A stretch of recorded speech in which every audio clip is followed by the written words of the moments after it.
Hello and welcome back to the Doctor Who Marathon. I'm your host McEdam, and today we're going to be talking about The Curse of Peladon by Brian Hayes and directed by Lenny Myers. Yes, the dancer directed a Doctor Who story. What?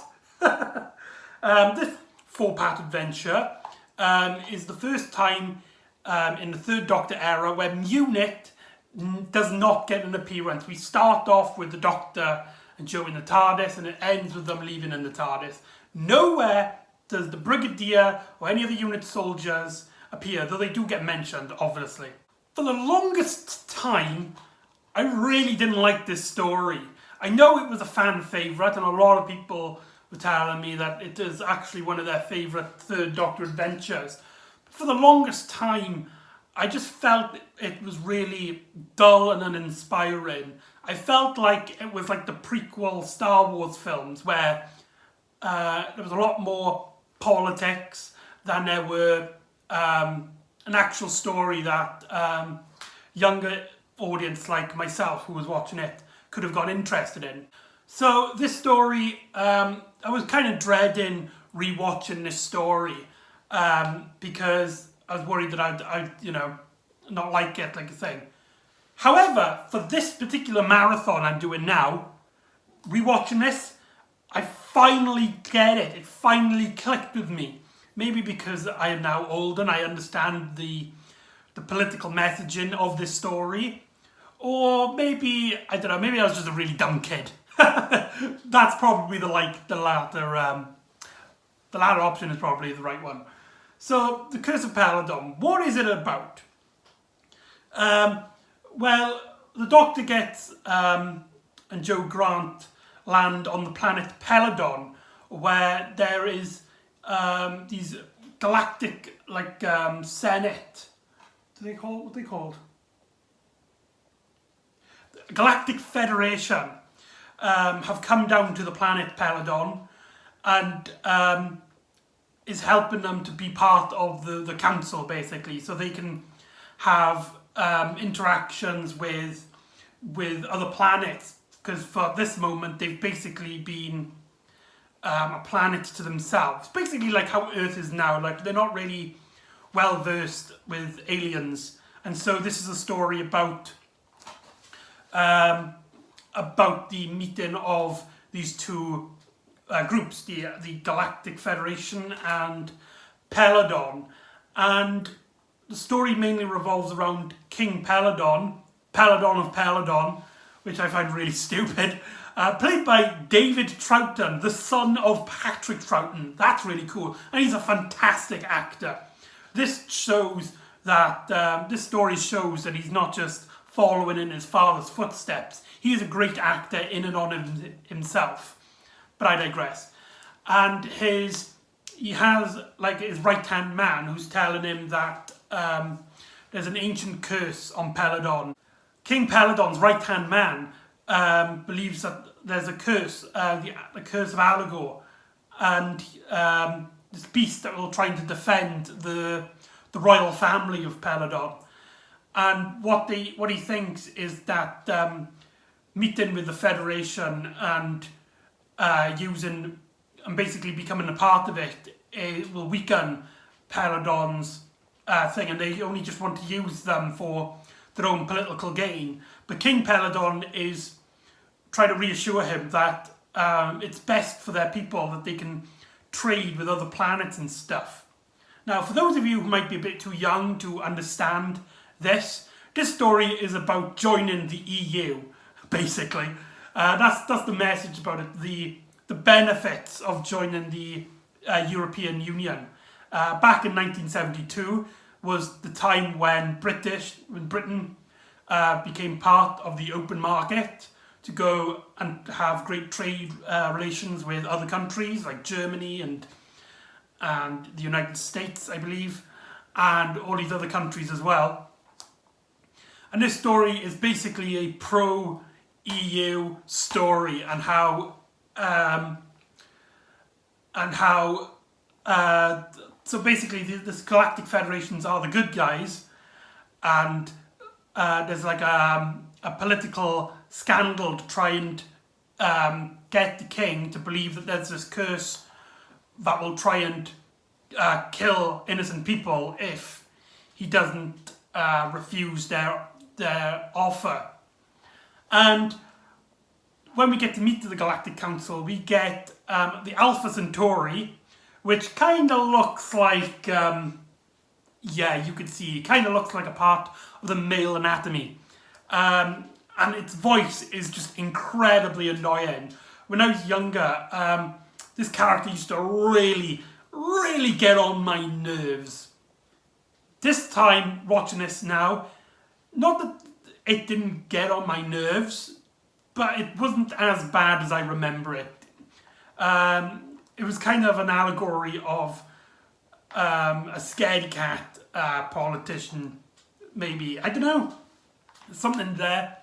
We get this weird thing, which I can't remember, which sounds like a quark, but it's like a machine with like a skull head with like vines coming out of its head, and it's like a glass jar. Very bizarre. But I don't know why, there's something about it. Every time I see him, it tickles me, because the face is so threatening, and it kind of looks like it could have been easily like a threatening Doctor Who monster. But when you got that voice and this idea that it's kind of like a politician, it is absolutely hilarious. And as well, another one of the groups is the Ice Warriors, Brian Hayes' greatest creation. Here they are the good guys. They are not particularly the bad guys. And I really think, when I used to watch this prior, I used to think that this story had a big miss opportunity here. Because we, as the Doctor, know that the Ice Warriors are potentially the bad guys. They are high risk of being the main threat of the story. And throughout the story as well, in the first 2 episodes, the Doctor starts accusing the Ice Warriors of basically being the main villains, trying to sabotage it by any ways necessary, because, you know, the Ice Warriors, they're villains. He's seen them try to conquer Earth. Why wouldn't they try and conquer Peladon? And we get some evidence as well, with Joe finding a device by the Ice Warriors, and the Doctor's like, it's clearly the Ice Warriors have done it. We found their device on this thing with the statue that tried to kill them all. So we as an audience should really connect with the Doctor and see that, and have the Ice Warriors not being the main threat be like a twist. However, the story doesn't do that. It starts out right at the get-go that it's clear that the Ice Warriors are not to blame. The main person, the main villain, spoilers, is the King Peladon's right-hand man. And Hapesh, I believe his name is. And he's basically got his henchman, and he's got a kind of beast that looks like Amador to build up this superstition that about this attack on the Federation and how it's trying to defend it from great evil. So we as an audience know that the Ice Warriors aren't the bad guys in this story. And I thought that was a really big missed opportunity. I think if you could have cut some scenes with Hapesh and his guards and make it like a mystery, we as an audience would be like, okay, it was the Ice Warriors, it was the Ice Warriors. What? It wasn't the Ice Warriors? I thought that would have been really cool, but the story doesn't do that. And I used to think that was a really disappointing way to handle the story. But now I kind of get it. We as an audience know that the Ice Warriors are not the bad guys, but the Doctor doesn't know that. So we are constantly, as a viewer, screaming at our TV, Doctor, you've got the wrong person. It's not the Ice Warriors. They're the good guys. So it keeps us as an audience engaged in the storytelling. And it really does work. I think it does work. I think I was watching the story of more how I would have done it, and less of the story in and on itself. So there you go, Curse of Peladon. Actually a really great story. Which I was really surprised rewatching this. So we get some moments of like the Doctor and Joe Grant, who at this point has been mistaken for the Earth representatives, and we get some really great scenes of the Doctor pretending that Joe Grant is a princess, and we get some really great scenes with Joe Grant and King Peladon. It's one of those things where I didn't like when I used to watch it before. To me, it felt like a really rushed romantic subplot, especially with at the start of the episode, Joe Grant mentions that she was supposed to go out on a sort of date with Mike Yates. So maybe they got together. No, they don't, because Green Death, I just remembered. Do apologise. But maybe they had a thing, who knows. But or maybe not. And there were some scenes with King Peladon and Joe Grant, and it seems like they're having a romantic interest. And I used to really find it really boring, really girly as a kid. But now watching it, it sort of clicked. Right, as they're trying to. It's clear that they kind of like each other, but because of the situation with Joe not actually being a princess, and King Peladon really, despite liking her, really is basically using her to try and get her onto his side of keeping the Federation there to get negotiations working. And we get some great moments of Joe basically falling for him, and then when he basically reveals that he wants an ally, Joe basically turns on him and is like, I'm strictly neutral in this negotiations. I'm sorry, and she kind of runs away. And there are also bits where the Doctor is sentenced basically to death as he went to an area he shouldn't have been because Apesh got one of his guards to trick the Doctor into going into a certain tunnel. And basically the Doctor's sentenced to death, and he gets trial by combat, and King Peladon is like, there's nothing I could do. The Doctor must be sentenced to death and fight our King's champion. And Joe really feels betrayal, and you really feel it. Joe Grant, this is probably one of Joe Grant's best stories. She is the main character in this, and she takes a bigger role in the story, as the Doctor's mainly a secondary character in this story. So basically, it feels a lot more like New Who, where the story is mainly the companion story, and the Doctor is this secondary character who basically works out the plot. Not to say that John Pertwee in this is bad by any stretch of the words. We get some great scenes, especially when he meets the beast, the Amador beast, and he basically treats him like a pet dog. I really like at the bit at the end where it tries to climb on him, and the Doctor's like, "Down, boy, down!"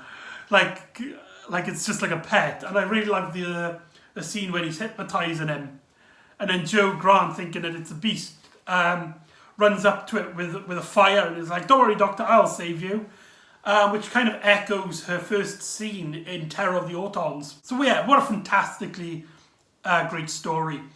We get then a scene in episode 3 with the Doctor fighting the King's champion, and it's a pretty decent fight. Sometimes been tell as a stunt double, but overall the action and the impact there is phenomenal.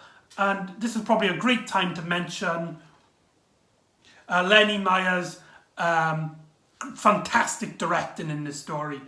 I used to think that some of the stuff looked a bit silly, especially with Alpha Centauri, but rewatching this, I didn't realise how many great dark tunnel scenes and how much atmosphere comes through the sets, and especially when we see the outside of the castle in the rain in part 1. I don't think there's any scene set in the day. All of it is set during one night.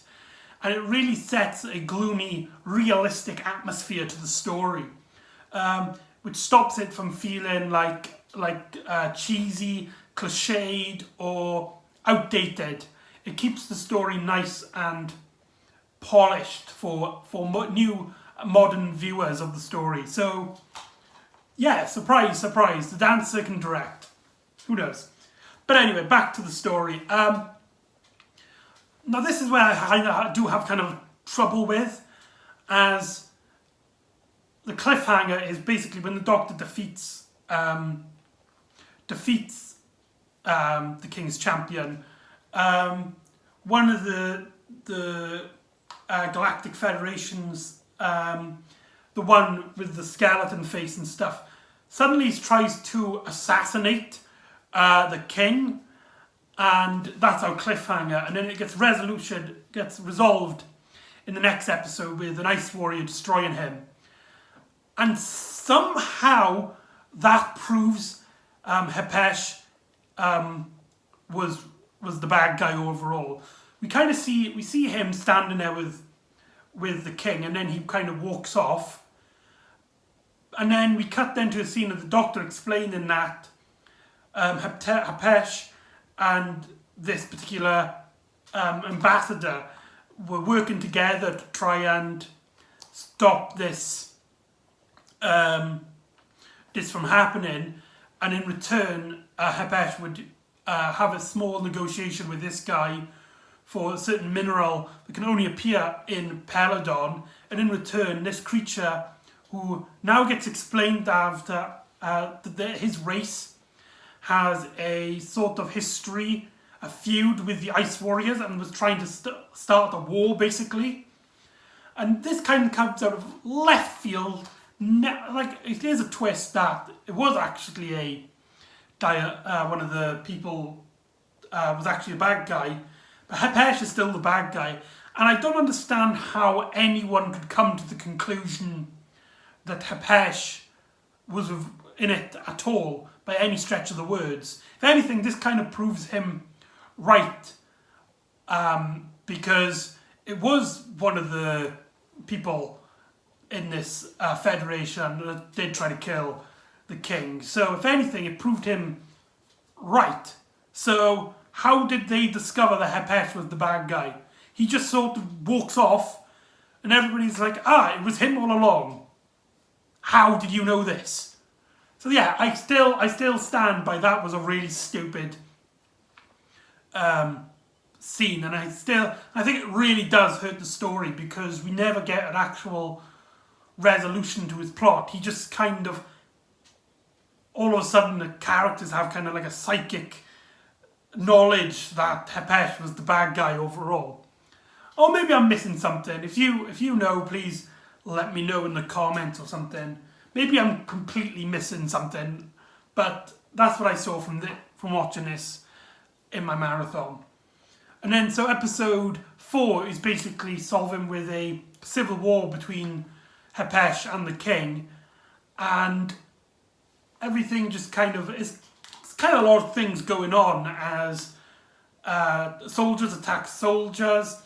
Hepesh basically puts the King and the rest of the people as prisoners, and the Doctor basically goes back to the caves to try and hypnotise the beast again, and so he goes into the main royal church place and gets the beast to basically get everybody to believe that this curse is not real, he's just a cute little animal.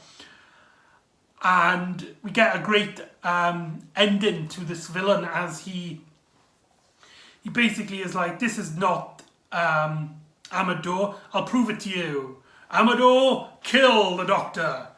I mean, you just called him Amador then, so this would have probably been a great scene to reveal that he was the bad guy, but no, they kind of just randomly spoiled it. Sorry, I'm going on about that. And you see it in Amador's face, he kind of like turns as like, should I attack the Doctor? And then he turns back to Hepesh and just murders him, and then he's dead. And then, we get a great that was a great climactic ending for this particular villain, and we do get a very sad scene where, because he was actually a friend to King Peladon, and King Peladon has a really sad moment, and Joe is like, it's sad, but we gotta keep negotiations so that this doesn't all fall flat, and his vain vanity wouldn't jeopardize the mission, basically. And so we get a great scene at the end at the coronation where King Peladon is talking to Jo Grant, and she reveals that she wasn't actually a real princess. And and we get a funny moment with the Doctor and Jo basically heading to the coronation, only to find the real human ambassador has just arrived, and they find out the Doctor and Jo was impersonating, and so they leave in the TARDIS, and that's how the story ends. So overall, Curse of Peladon is one of those stories I used to really hate. I used to find it boring, dull, and I didn't understand the appeal of the story. I know a lot of people really love this story and consider it one of the best Jon Pertwee stories. And only now, literally, when I rewatched this yesterday, because I make these videos the day after, for this marathon, did it then all of a sudden, it's like, right, I get it now, I understand why a lot of people like this story. I still wouldn't say it's in my top 10, but it's still a really great story. So yeah, highly recommend it. Curse of Peladon, watch it. So join me next time where we meet the cousins of a particular race of villains from a previous story, and we also get reintroduced back to the Doctor's favourite enemy. So join me next time for the Sea Devils. See you next time on the Doctor Who Marathon. See you then.